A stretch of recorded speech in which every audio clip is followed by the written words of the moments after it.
Department of Homeland Security and the officers and the agencies and the departments and the military people that are working on this operation will continue to sustain and increase our operations in this city. We are not going away.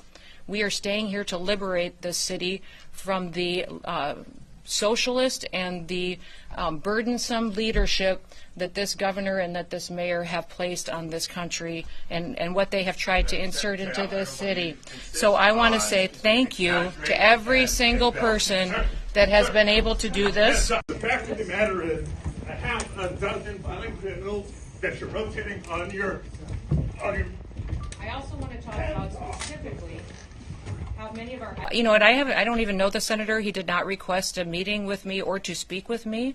So when I leave here, I'll have a conversation with him and visit and find out really what his concerns were. I think everybody in America would agree that that wasn't appropriate. That if you wanted to have a civil discussion, especially as a leader, a public official, that you would reach out and try to have a conversation. For instance, I have left voicemails for Governor Newsom wanting to have a conversation. Has he returned them? No.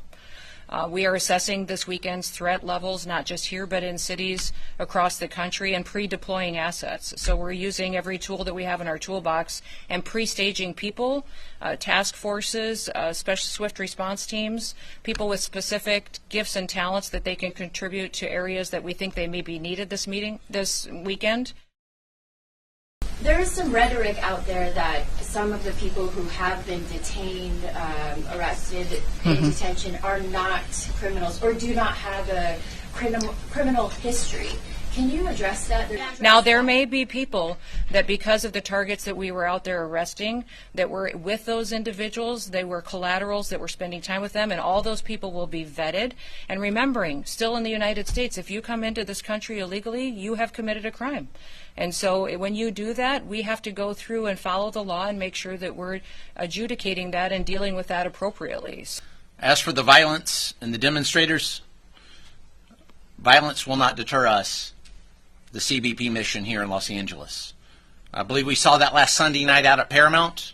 We continued to conduct our patrols as we saw necessary in the middle of that riot. And we'll continue to do that from here on out. We're continuing to conduct. We're looking at hundreds of suspects. We're collecting media, social media, videos. We'll be combing over that stuff for weeks and months with the FBI. And just because you think you got away with something over the weekend, think again. In a few months from now, you could get a knock at your door. So anyone who's thinking about showing up to these protests to commit violence, I really caution you to think again. And we will bring charges, and you will go to federal prison. This is the federal government. This is not the state government. As the president said, if you spit, we hit, and we'll hit you with a felony. And we're committed to that. Well, yeah, that I want to speak to the president, and that I want him to understand the significance of what is happening here. You know, let me just say that the emergency declaration that I signed yesterday does not have a time limit to it. And so the curfews will go on as long as they are needed. But you know, it's really kind of interdependent on what the response is from the federal side. If there are raids that continue, if there are soldiers marching up and down our street, I would imagine that the curfew will continue. What I'm hoping is that Angelino's got the message last night that we are serious. The fact that the arrests last night were relatively minor, I am hoping that we won't have any arrests tonight. Up here, they are trained in warfare on foreign lands, not domestic. They cannot arrest. I don't know what role that they would play. And then just this was provoked by the White House. The reason why, we don't know.